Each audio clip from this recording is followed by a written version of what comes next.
In a sunny meadow surrounded by colorful flowers and tall, waving grass, there lived a little bunny named Fluff. Fluff was a curious and happy little bunny with soft, white fur and big, bright eyes. There was one thing that made Fluff unique, though. One of her ears flopped down, while the other stood straight up like a little antenna. The other bunnies in the meadow would often hop around and giggle when they saw Fluff's floppy ear. Some of them even tried to gently tug on it, thinking it was funny. But Fluff didn't mind. She loved her floppy ear, even though it was different from all the other bunnies. It made her feel special and unique, and she thought it was the most charming thing about her. But one day, as Fluff hopped through the meadow, she overheard a conversation between two bunnies. "Have you seen Fluff's ear? It's all floppy. I bet it's not as cute as the others," one bunny said with a giggle. "Yeah, I think she should try to make it stand up like everyone else. It looks funny," the other bunny agreed. Fluff felt a little sad. She had always been proud of her ear, but hearing those bunnies talk about it made her doubt herself. What if her floppy ear really wasn't cute?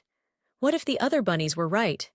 The next morning, Fluff woke up early, determined to make her ear look just like the others. She spent hours in front of a mirror, trying to make her floppy ear stand up. She tried everything. She pulled on it, shook her head, and even sat still for a long time, hoping it would magically perk up.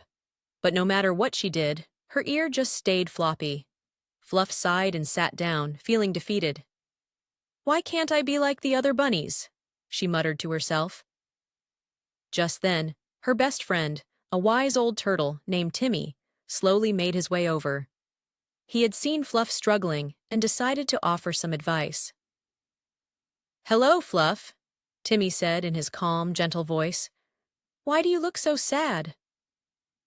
Fluff looked up at Timmy and sighed. "I just want to fit in. I want my ear to stand up like everyone else's. I don't want to look different anymore." Timmy chuckled softly and sat down beside her. "Fluff, my dear, there's nothing wrong with being different. In fact, it's what makes you special." Fluff looked at him, puzzled. "But everyone laughs at my ear. It's not the same as theirs." Timmy smiled kindly. "Let me tell you a story. A long time ago, I had a friend named Ellie, the owl. She had one wing that was bigger than the other. Some animals in the forest would tease her about it, but Ellie didn't mind. She flew through the trees just as wonderfully as any owl. And do you know what happened? One day, the other animals started to admire her for her special wing. They realized that it was that very difference that made her an amazing flyer. It helped her glide gracefully in the wind, and no one else could do it quite like her." Fluff's eyes widened as she listened to Timmy's story. "So, Ellie didn't try to change her wing?" "No, she embraced it," Timmy said. "She learned that our differences are what make us unique, and in the end, those differences are what help us stand out in the best ways." Fluff thought about Timmy's words for a moment. "So, you're saying that my floppy ear is special?" "Exactly," Timmy said with a smile. "It's a part of you, and it makes you who you are. You don't need to change it.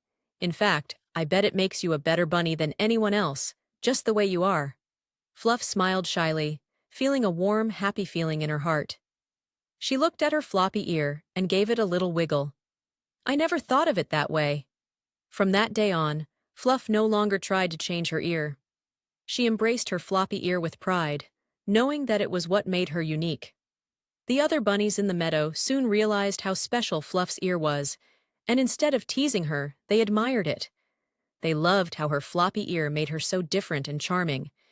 As the days passed, Fluff grew more and more confident in herself. She hopped through the meadow with her head held high, her floppy ear bouncing with each happy leap.